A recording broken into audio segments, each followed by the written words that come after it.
Hi, everyone. Welcome to Talk Tech with Data Dave. I'm Alexis, and today we're doing an expert episode. Talk Tech with Data Dave is brought to you by D3 Clarity, offering clarity for improved decision making. D3 Clarity delivers profitability multipliers through better data and digital infrastructure.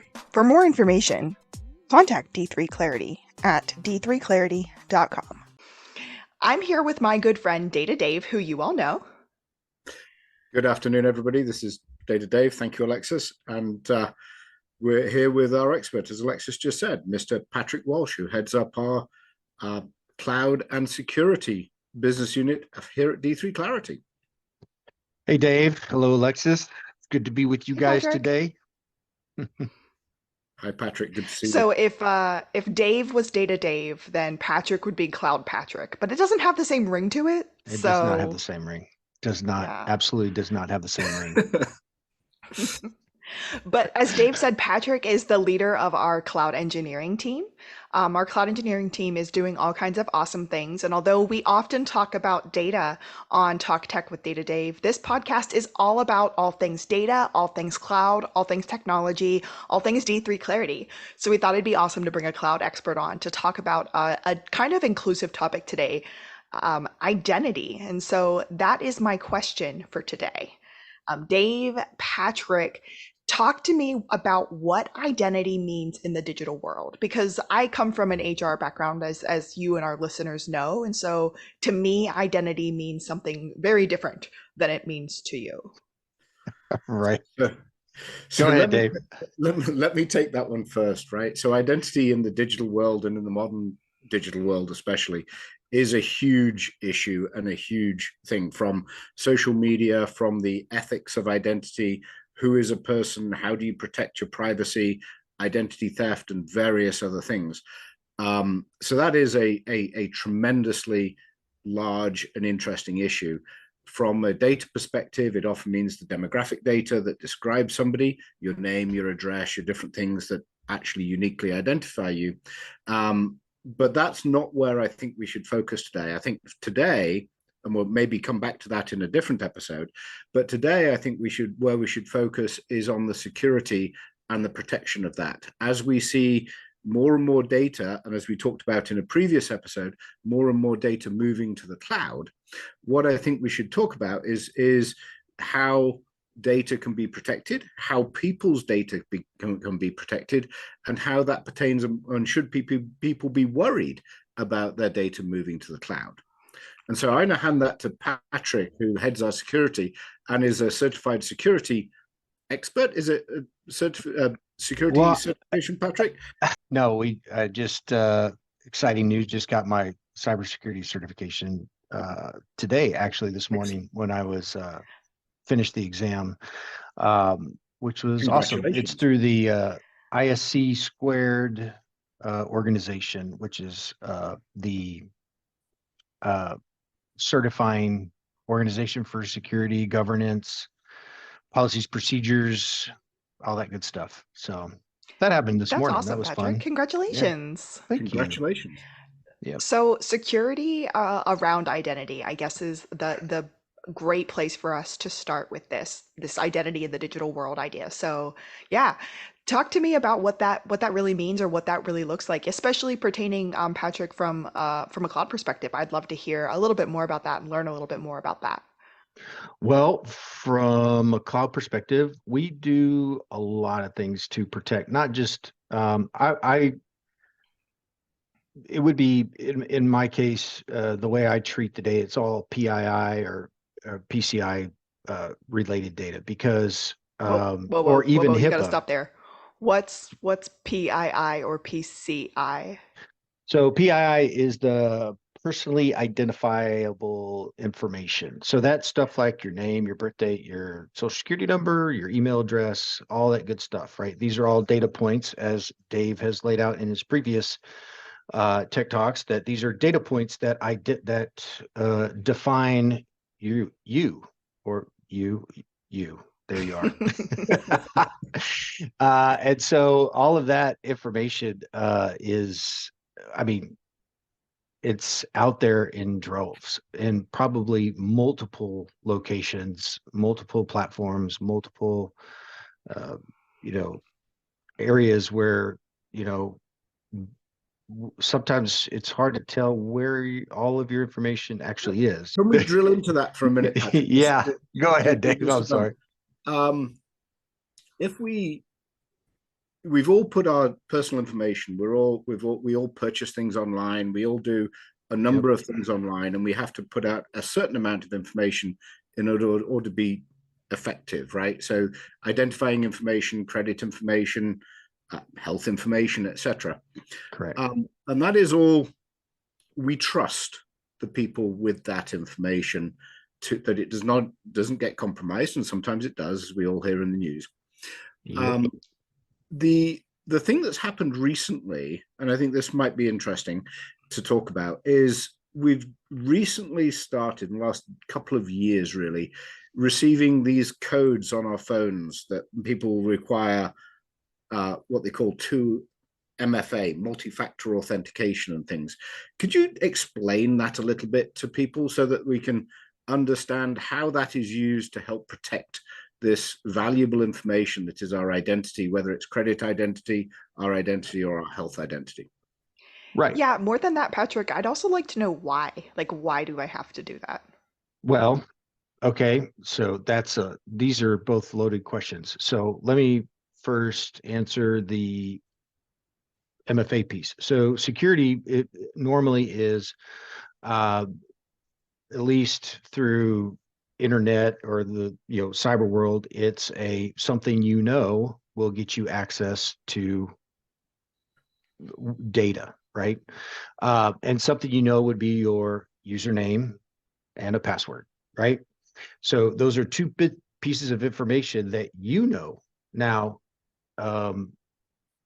Anybody using brute force attacks or man in the middle attack or anything like that could pick that information up and compromise whatever account that you're logging into. For example, if it was a Gmail account or your Amazon account or whatever the case may be, if you don't have multi-factor authentication, MFA, or 2FA, which is two-factor authentication, it becomes very easy for that stuff to get brute forced, passwords guessed, especially when it's like, password 123, or, or He really uses password 123, do they? my dude. I laugh because I know the answer, but the password 123, or let me in, or open says me. Dude, there's all kinds of things that people use. Or here's my last name with a birth date or whatever. So a lot of these passwords that we think of, because we're like, well, I don't want to forget that, they're easily guessable. Yep. Which is why not only do you see the MFA become mandatory on multiple different sites, and it's also using password managers that have instead of using an minimum eight, which could be, I think if it's like 8 letters, it could be guessed within like a couple hours. If you do 10, it's a couple 30 days. And if you do letters, uppercase, lowercase, numbers and special characters, it takes like 32,000 years or some crazy number like that. Anyway, guess it? Yeah, for them to brute force it. Okay. So it just takes forever. So I'm sorry, I have to stop you now, Patrick. Brute force it, is that when people just make stuff up until it works? Yeah. They just start guessing. Okay. Like you see in the movies, they just start guessing. Yeah. So the brute force is when they just iterate through the string, right? Yep. With the computer and say, I'm going to try all A's first, and then I try all A's and a B, and then all A's, a B, and a C, etc., etc. So you're just iterating through with an algorithm to say, eventually, I'm going to find the right string. Yeah. Got you. Okay. So the longer your password, the more secure it is, but still can be guessed. So enter 2FA. So now you have two pieces of information that plus a third that is sent to you that only you know, and it can't be guessed because that 2FA cycles through. Now, the people use that you get the text message, you can get the magic link in your email, or you have you get the Google The special, Authenticator or yeah, the the special phone apps Microsoft. and so on. Yeah. Yeah, they're all there, and they're all add an extra level of protection to your uh, specific accounts, right? So if anybody listen, if you don't have MFA, you should definitely turn it on for everything So, you so, have. so the point here is that then, correct me if I'm wrong, Patrick. It connects you, the person, to you, the identity in the cyber world, right? So it connects me to my Amazon account. So now Amazon knows that it's me, and I know that I've accessed the correct account in Amazon. Correct. Yeah. And your recommendation is that we should all embrace these multi-factors, these multiple pieces that just make that connection stronger. Yep. Yep. Absolutely. And they're now coming out with let's not use passwords at all. They're coming up with the you have to have the specific device, right? You have to have the secret key, the encryption keys. Like I know Microsoft and Google and I want to say Amazon are implementing it. But basically, yeah, you would have basically a hash on your phone, and if you have your phone, you can access it, right? So it now moves it down to device level, right? I'm going to do a recap, although Dave, you actually just did an Alexis recap and you did a really good job. So good job there. I'm going to do an Alexis Yeah. recap though. MFA, two-factor authentication, is a good thing to have to help us make sure that the person who is logging in is the person who's supposed to be logging in.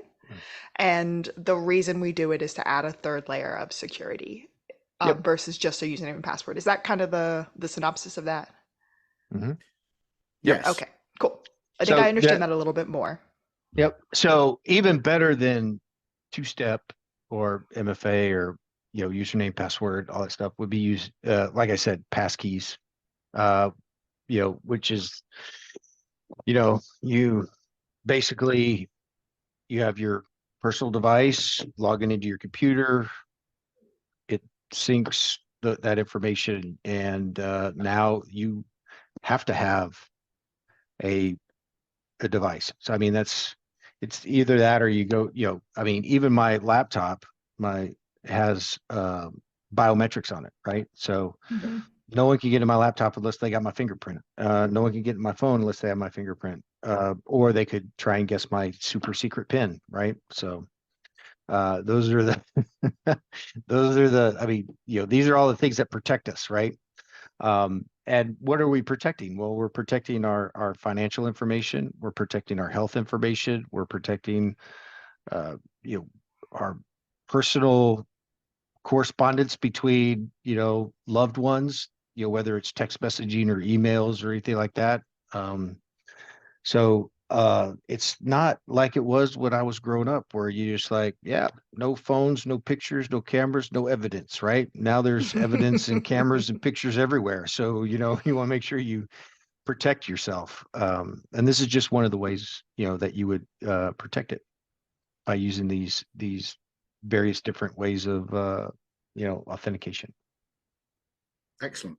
And the risk there is that if somebody does gain access to your information, they can pretty quickly gain access to an awful lot of information.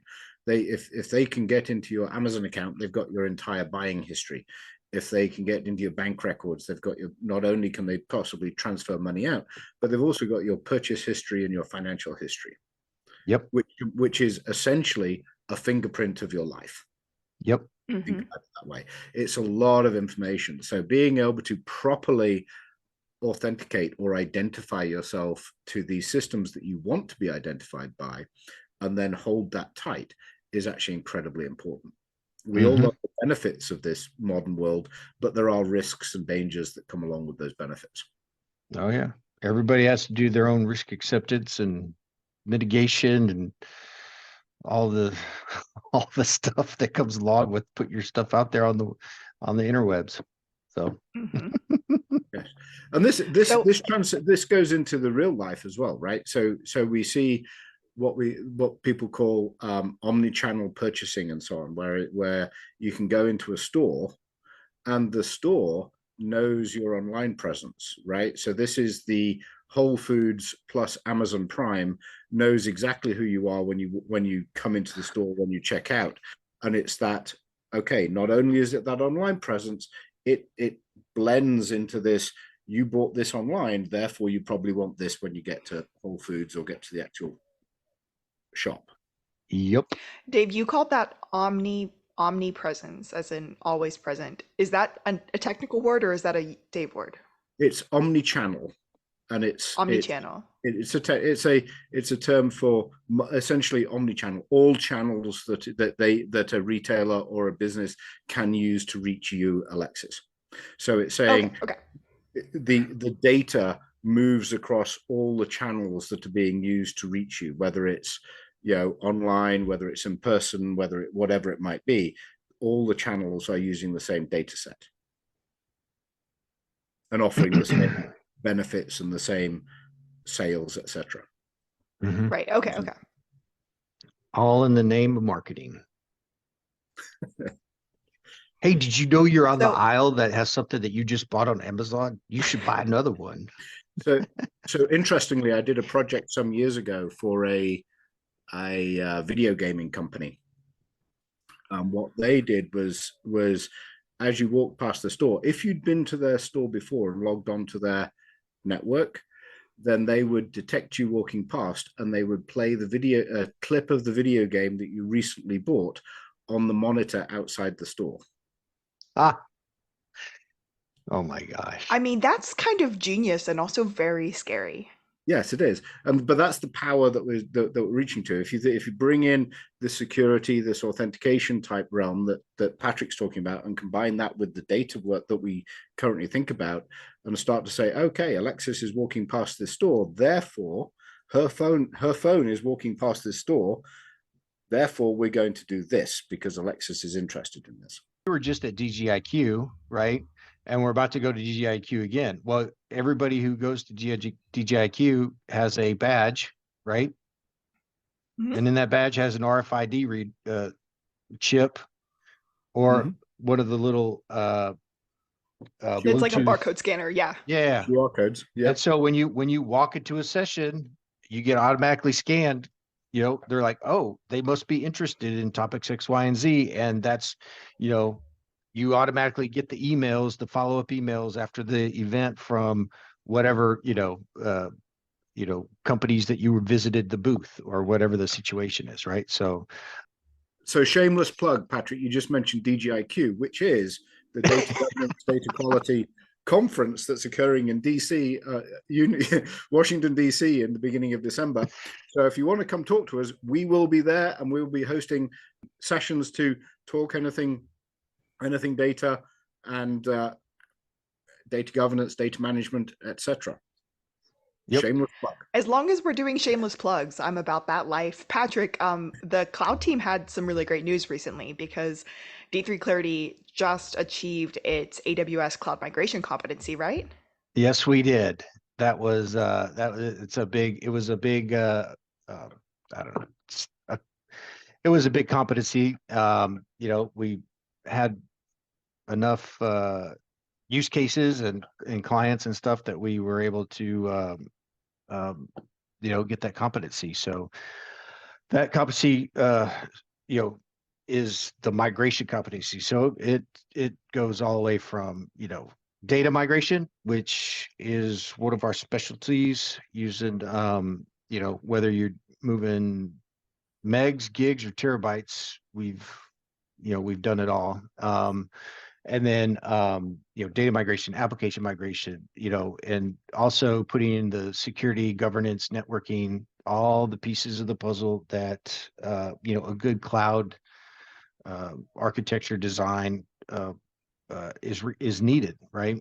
A lot of people think, oh, we'll go to the cloud, it's super easy, but these days, you have a whole team that runs your data centers, right? You have a network engineer, you have a platform engineer, you got a database administrator, right?